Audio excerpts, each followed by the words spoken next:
नमस्कार मंडळी, चित्रपट व्याख्याती या चॅनलवर तुमचं स्वागत आहे. आज आपण पाहणार आहोत 2025 साली प्रदर्शित झालेला आंखों की गुस्ताखिया या चित्रपटाचं एक्सप्लेनेशन. ही केवळ एका प्रेमकथेची गोष्ट नाही, तर ती आहे अशा दोन हृदयांची ज्यांनी एकमेकांना न पाहताही ओळखलं आणि प्रेम केलं फक्त आत्म्यावर आणि मनावर. ही कथा आहे एका थिएटर आर्टिस्ट मुलीची, जी अंध मुलीचं पात्र समजून घेण्यासाठी स्वतःच्या डोळ्यावर पट्टी बांधते, आणि अशाच एका अंध म्युझिशियन मुलाची, ज्याच्या आयुष्यात संगीत तर आहे पण प्रकाश नाही. ते एकमेकांना एका ट्रेनमध्ये भेटतात. ओळख होते, मैत्री होते, प्रेम उमलतं, पण काही गैरसमज, काही आत्मविश्वासाची कमतरता यामुळे त्यांचं नातं तुटतं. आणि पुढे ते परत भेटतात का? त्यांचं प्रेम पूर्ण होतं का? की डेस्टिनीने काही वेगळंच लिहून ठेवलं आहे? हे सगळं आपण जाणून घेणार आहोत आजच्या या संपूर्ण एक्सप्लेनेशनमध्ये. म्हणून शेवटपर्यंत व्हिडिओ जरूर पहा. चला तर मग जास्त वेळ न दवडता व्हिडिओला सुरुवात करूया. चित्रपटाची सुरुवात एका ट्रेनमधून होते, जिथे आपल्याला सबा नावाची एक मुलगी दिसते, जिने डोळ्यांवर पट्टी बांधली आहे आणि ती आपल्या मॅनेजरशी भांडत आहे की ती तिला एकटं सोडून का गेली. इथं आपल्याला कळतं की सबा मसुरीला जात होती आपल्या मॅनेजरसोबत, पण मॅनेजरला काही काम निघालं, त्यामुळे ती तिकडून निघून गेली. त्यामुळे सबा खूप चिडली होती. तेवढ्यात तिच्यासमोर बसलेला प्रवासी, ज्याचं नाव जहान आहे, तो तिला सांगतो की तिने थोडं शांत राहावं. इथं आपल्याला कळतं की जहान देखील पाहू शकत नाही, पण तो सबाला काहीच सांगत नाही. आता सबा जहानचा आवाज ऐकून थोडी घाबरते, पण जहान खूप प्रेमाने आणि सौम्यपणे बोलतो. त्यामुळे सबाला वाटतं की तो एक चांगला माणूस आहे. जहान सबाच्या बोलण्यावरून लक्षात घेतो की ती डोळ्यांवर पट्टी बांधून देहरादूनला जात आहे. तो तिला विचारतो की तिने गांधारीसारखी डोळ्याला पट्टी का बांधली आहे. तेव्हा सबा सांगते की तिच्या वडिलांचं थिएटर आहे आणि ती एक थिएटर आर्टिस्ट आहे, पण तिला बॉलिवूडमध्ये काम करायचं आहे आणि ज्या भूमिकेसाठी ती ऑडिशन देणार आहे ती एका अंध मुलीची आहे. म्हणून सबा आपल्या ऑडिशनसाठी पूर्ण तयारी करून त्यात मिसळून जावं म्हणून डोळ्यांवर पट्टी बांधून अनुभव घेत आहे. तिला वाटत होतं की ती मसुरीमध्ये जाईल आणि तिथे आपला अभिनय एवढा प्रभावी करेल की तिला तो रोल मिळेलच. हे ऐकून जहान तिला सांगतो की जर ती इतकी मेहनत घेत आहे तर तिला नक्कीच तो रोल मिळेल. पण सबा अजूनही चिंतेत होती, कारण तिला समजत नव्हतं की ती एकटी हे सगळं कसं मॅनेज करणार. खरं तर तिची मॅनेजरही तिच्यासोबत येणार होती, पण तिचं तिच्या बॉयफ्रेंडशी भांडण झालं आणि तो नाराज झाला.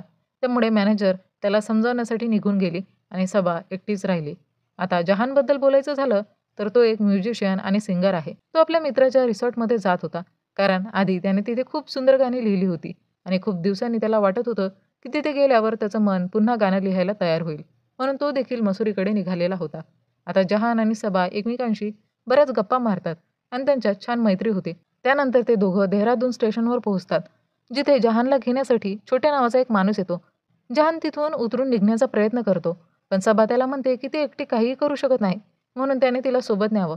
पहिल्यांदा जहान नकार देतो. हे बघून सबा चिडते आणि तिकडून निघून जाते, पण ती इकडे तिकडे धडपडत होती, म्हणून अखेरीस जहान तिला सोबत घेऊन जायला तयार होतो. प्रवासात ते दोघं पुन्हा खूप गप्पा मारतात आणि निसर्गाचा आनंद घेऊ लागतात. सबा डोळ्यांवर पट्टी बांधून असल्यामुळे जहान तिला सांगतो की निसर्ग कसा अनुभवायचा. सबा त्याचा ऐकते आणि तसंच करू लागते. ते दोघं जेव्हा आपल्या रूमवर पोहोचतात, तेव्हा मॅनेजर सांगतो की फक्त एकच रूम रिकामी आहे. हे ऐकून जहान म्हणतो की तो सबाला आपल्या रूममध्ये ठेवू शकत नाही, पण सबा त्याची खूप विनंती करते आणि शेवटी जहान तयार होतो. ते दोघं एक रूम शेअर करतात, जिथे छोटे जहानला सांगतो की त्याने निंबू आणि मिरची लावली आहे, कारण त्या ठिकाणी एक भटकती आत्मा फिरते. हे ऐकून जहान त्याला रागवतो आणि सांगतो असं काहीच नसतं. पण रात्र होताच त्या दोघांनाही थोडीशी भीती वाटू लागते. सबा जहानकडे येते आणि म्हणते की ती त्याच्यासोबतच झोपेल. जहान तिला सांगतो की तो मधोमध एक उशी ठेवेल आणि तिने त्या उशीची लिमिट क्रॉस करायची नाही. हे ऐकून सबा त्याच्याजवळ झोपते. दुसऱ्या दिवशी सकाळी सबा स्वतःसाठी चहा बनवते, पण ती गॅस बंद करायला विसरते. जहान अगरबत्ती लावत असतो, तेव्हा त्याला गॅसचा वास येतो. त्याला खूप भीती वाटते. तो लगेच बाहेर येतो आणि सगळ्या खिडक्या उघडतो. तो सबाला आवाज देतो आणि सबा तर तिथेच बसलेली असते. तेव्हा जहान गॅस बंद करतो आणि सबावर रागवतो की तिच्यामुळे घराला आग लागण्याची शक्यता होती. तो तिला सांगतो की तिने इकडून निघून जावं, कारण ती आल्यानंतर सतत काही ना काही अडचणी निर्माण होत होत्या. हे ऐकून सबाला खूप वाईट वाटतं, पण ती जाईल तरी कुठे. तेवढ्यात छोटे तिथे येतो आणि त्याला समजतं की या दोघांचं भांडण झालं आहे. त्यामुळे छोटे त्या दोघांना एका छानशा ठिकाणी फिरायला घेऊन जातो, जिथे जहान सबाला सांगतो की जेव्हा तो 7 वर्षाचा होता, तेव्हा तो आपल्या आई-वडिलांसोबत कुठेतरी जात होता आणि त्याच वेळी त्यांच्या कारचा अपघात झाला. त्या अपघातात काही लोकांनी जहानला बाहेर काढलं, पण त्याच्या आई-वडिलांना बाहेर काढण्यापूर्वीच कारला आग लागली आणि त्या आगीत त्याचे आई-वडील मरण पावले. त्या घटनेनंतर जहानला आगीची खूप भीती वाटू लागली आणि म्हणूनच तो काल इतका चिडला होता. हे ऐकून सबालाही त्याची भावना समजते. ती जहानला सांगते की त्याने हे सगळं त्याच्या मित्रांसोबत शेअर करायला हवं होतं. म्हणजे त्याच्या मनावरचं ओझं हलकं झालं असतं. पण जहान सांगतो की त्याचे फारसे मित्र नाही. तेव्हा सबा त्याला म्हणते की तो हे सगळं तिच्यासोबत शेअर करू शकतो. यानंतर दोघं मिळून जोरात ओरडतात, जेणेकरून जहानच्या मनातला सारा त्रास बाहेर पडेल. यामुळे त्यांच्यातल्या मैत्रीमध्ये आणखी घट्टपणा येतो आणि ते दोघं एकमेकांसोबत खूप वेळ घालवायला लागतात. याच दरम्यान सबाच्या मोटिवेशनमुळे जहान एक नवीन गाणं तयार करतो आणि ते त्याच्या प्रोड्युसरला खूप आवडतं. यानंतर जहान त्याच्या पुढच्या गाण्यावर काम करायला सुरुवात करतो. मात्र त्याच्या मनात सतत हेच चालू असतं की त्याने सबाला सांगायला हवं की तो पाहू शकत नाही. पण त्याची हिंमत होत नाही. कारण त्याला हे नको होतं की सबाने त्याच्यावर दया दाखवावी. म्हणून त्याने छोटेलाही स्पष्ट सांगितलं होतं की त्याने हे सबाला सांगू नये आणि म्हणून छोटेही सबाला काहीच सांगत नाही. एक दिवस सभा बघते की त्यांच्या रूममध्ये एक पक्षी शिरतो, ज्यामुळे ती घाबरते आणि ती जहानला बोलते की त्याने तो पक्षी बाहेर काढावा. जहान पक्षी पकडायला जातो, तेव्हा त्याचा पाय घसरतो आणि तो सभावर पडतो आणि त्या क्षणी दोघं किस करतात. या किसनंतर सबाला सगळं ठीक वाटतं.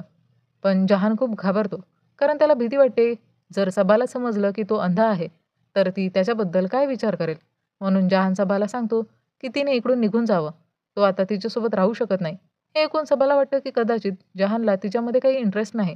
त्यामुळे ती खूप दुखावते आणि आपल्या खोलीत जाऊन सामानाची आवरावर करू लागते. तेव्हाच जहानलाही जाणवतं की त्याने सबासोबत इतक्या कठोरपणे वागायला नको होतं. त्यामुळे तो तिच्याशी बोलायला येतो. सबा त्याला सांगते की तिला वाटतं की जहानला तिच्यामध्ये अजिबात रस नाही, म्हणून तो तिच्याशी असं नेहमी भांडतो. सोबतच सभा असं म्हणते की आता अंध असल्यासारखं वागत ती थकली आहे. तिला आता आपल्या आयुष्यात प्रकाश हवा आहे. त्यामुळे तिने ठरवलं आहे की ती आपली पट्टी काढून टाकेल आणि जहानला प्रत्यक्ष बघेल. जहान तिला थांबवण्याचा प्रयत्न करतो, कारण तो अजूनही इच्छितो की सभा तिच्या भूमिकेसाठी पूर्ण समर्पणाने प्रयत्न करत राहावी. पण सभा तिची पट्टी काढते, मात्र ती आपले डोळे उघडत नाही. नंतर ती बाहेर येते आणि जहानच्या डोळ्यांवर पट्टी बांधते. यानंतर ते दोघं एकमेकांसोबत इंटिमेट होतात. त्यानंतर सबा पुन्हा स्वतःच्या डोळ्यांवर पट्टी बांधते, म्हणजे अजूनही तिने जहानला प्रत्यक्ष पाहिलं नव्हतं. पुढच्या दिवशी सबा जहानला सांगते की रिसॉर्टमध्ये एक ब्लाइंड डान्स ठेवलेला आहे आणि तिची अशी इच्छा आहे की दोघांनीही तिथं पार्टिसिपेट करावं. जहान आधी नकार देतो, पण सबाच्या आग्रहामुळे तो तयार होतो. दोघं डान्स करतात आणि त्या क्षणी जहानला जाणवतं की सबा त्याच्यावर प्रेम करू लागली आहे. पण सबा अजूनही त्याची खरी ओळख की तो अंध आहे हे जाणून नव्हती. त्यामुळे जहान डान्सच्या मध्येच तिला सोडून निघून जातो. हे पाहून सबा खूपच आश्चर्यचकित होते. ती आपल्या डोळ्यांवरची पट्टी काढते आणि जहानला शोधायला लागते. ती त्याला वारंवार कॉल करते, पण ना तर तो कॉल लागतो ना तो कुठेही दिसतो. यामुळे सबाचं मन पूर्णपणे तुटतं. तिकडे आपण पाहतो की जॉन सबाला सोडून दूर निघून गेला आहे. त्यानंतर 3 वर्ष जातात. आपण सबाला एका फॉरेन थिएटरमध्ये थिएटर आर्टिस्ट म्हणून पाहतो. प्रत्यक्षात जेव्हा जहान तिला सोडून गेला होता, तेव्हा तिचं हृदय पूर्णपणे तुटलं होतं आणि त्या मानसिक अवस्थेमुळे ती तिच्या ऑडिशनमध्येही अपयशी ठरली होती. आणि म्हणूनच आपल्या वडिलांच्या आग्रहावरून सबा या थिएटरमध्ये काम करण्यासाठी आली होती, जिथे तिला पुन्हा एकदा प्रेम मिळालं, अभिनवच्या रूपात. सबा आणि अभिनव त्यांचं येणारं नाटक तयार करण्यासाठी खूप मेहनत करत होते. इथं आपण पाहतो की अभिनव सबावर खूप प्रेम करतो, पण सबा अजूनही जहानला विसरू शकलेली नव्हती. तिच्या मनात सतत हेच येत होतं की कदाचित जहानला तिच्यात रसच नव्हता आणि म्हणून तो तिला सोडून गेला. यामुळे सबाला स्वतःबद्दलही शंका येऊ लागली होती. एका दिवशी ती अभिनवसोबत एका क्लबमध्ये जाते, जिथे ती कोणीतरी गाणं गात असल्याचं ऐकते आणि तिला वाटतं की तो जहानच असावा. पण ती त्याला पाहायला जाईपर्यंत तो तिकडून निघून गेलेला असतो. यामुळे सबा त्याला पकडू शकत नाही. यानंतर आपल्याला जहान दिसतो, ज्याने आपलं नाव बदलून कबीर ठेवलं आहे. खरं तर तो मुद्दाम इथे आला होता, आपली ओळख लपवून नव्याने एक सुरुवात करण्यासाठी, एक नवीन जीवन जगण्यासाठी, जेणेकरून सबा त्याला कधीच शोधू शकणार नाही. खरं तर सबाने गेल्या 3 वर्षात जहानला शोधण्याचा खूप प्रयत्न केला होता, पण तो मिळालाच नाही. कारण जहान देशाबाहेर गेला होता आणि त्यानं आपलं नावही बदललं होतं. पुढच्या दिवशी जेव्हा अभिनव प्लेची प्रॅक्टिस घेत होता, तेव्हा त्याला लक्षात येतं की त्याचा म्युझिशियन चांगलं संगीत वाजवू शकत नाहीये. त्यावर त्याची एक कलीग सांगते की तिला एक खूप चांगला दुसरा म्युझिशियन माहिती आहे आणि ती त्याला दुसऱ्या दिवशी घेऊन येईल. दुसऱ्या दिवशी ती कलीग कबीरला म्हणजे जहानला तिकडे घेऊन येते. जेव्हा कबीर म्युझिक प्ले करतो, तेव्हा सबा ते संगीत ऐकून थक्क होते. कारण तिला जाणवतं की हे संगीत तर जहानचंच आहे. ती कबीरला विचारते की तो जहानला ओळखतो का? सबाचा आवाज ऐकून कबीरलाही लगेच समजतं की ही तर त्याची सबा आहे. पण तो तिला सांगत नाही की तो जहान आहे. तो फक्त इतकंच म्हणतो की त्याला कुठल्याही जहानबद्दल काहीच माहिती नाही. पण सबाला आता खूप संशय येतो. तेवढ्यात कबीरला घेण्यासाठी त्याची आंटी येते आणि अभिनव पाहतो की ती आंटी ही लखनौचीच आहे. यावरून त्यांची चांगली ओळख होते. आणि त्या आंटी त्यांना डिनरसाठी आमंत्रित करतात. रात्रीच्या वेळी सगळे मिळून डिनरला जातात. सबा सतत कबीरकडे पाहत होती. ती त्याला विचारते की तू इथे कधीपासून आहे? कबीर सांगतो 3 वर्षापासून. हे ऐकून सबाला अजूनच संशय येतो. डिनर झाल्यानंतर सगळे तिकडून निघतात. नंतर कबीरची आंटी त्याला समजावते की त्याने सबाशी असं खोटं बोलणं योग्य नाही. शेवटी त्याने सबाला काहीही न सांगता तिला सोडून इथं येण्याचा निर्णय घेतला होता. पण आता इथंही सबा त्याला परत भेटली आहे. म्हणजे नशीब त्यांच्या प्रेमासाठी काहीतरी खास आखत आहे. त्यामुळे त्याने आता तिला सगळं सत्य सांगावं. आंटीच्या सांगण्यावरून दुसऱ्या दिवशी कबीर सबाला सांगतो की तोच खरा जहान आहे आणि त्यानं आपलं नाव बदललं होतं, जेणेकरून सबा त्याला शोधू नये म्हणून. हे ऐकल्यानंतर सबाला खूप वाईट वाटतं. ती कबीरला एक जोरदार चापट मारते आणि तिकडून निघून जाते. घरी परतल्यानंतर सबा खूप रडते. तेव्हा अभिनव तिला समजावतो. तेव्हा सबा त्याला सांगते की कबीर म्हणजे जहान आहे. हे ऐकून अभिनवही थक्क होतो. पण तो सबाला सांगतो की तू आता जहानवर प्रेम करत नाहीस. त्यामुळे एकदा त्याच्याशी बोलून घे आणि तुझं मन हलकं कर. सुरुवातीला सबाला खूप कठीण वाटतं. पण शेवटी ते दुसऱ्या दिवशी जहानशी बोलायला चर्चमध्ये जाते. तिथं ते दोघं गप्पा मारतात आणि जसजशा गोष्टी समोर येतात तसंच सबाचा राग कमी होतो आणि तिच्या बोलण्यातून स्पष्ट होतं की ती अजूनही जहानवर प्रेम करते. त्याचप्रमाणे जहानचंही अजूनही सबावर प्रेम होतं. पण त्याला वाटत असतं की जर सबा त्याच्यासोबत राहिली तर तिला अनेक अडचणी येतील, कारण तो आंधळा आहे आणि तो तिला योग्य साथ कशी देईल हाच त्याचा प्रश्न होता. पण तरीही ते दोघं एकत्र काही चांगला वेळ घालवतात. हे सगळं पाहून अभिनव खूप ईर्षेने भरून जातो. तरीही सबा अजूनही जहानवर रागावलेली नव्हती, म्हणून ती पुन्हा त्याला भेटते. दोघं एका ठिकाणी भेटतात आणि ड्रिंक्स ऑर्डर करतात. पण चुकून जहान अशा ड्रिंक्स घेतो ज्यात एका मुलाने ड्रग्ज टाकलेले असतात. जेव्हा ते दोघं ड्रिंक्स घेतात त्यांना नशा चढते. तेव्हा सबा जहानला विचारते, तू मला का सोडून गेलास?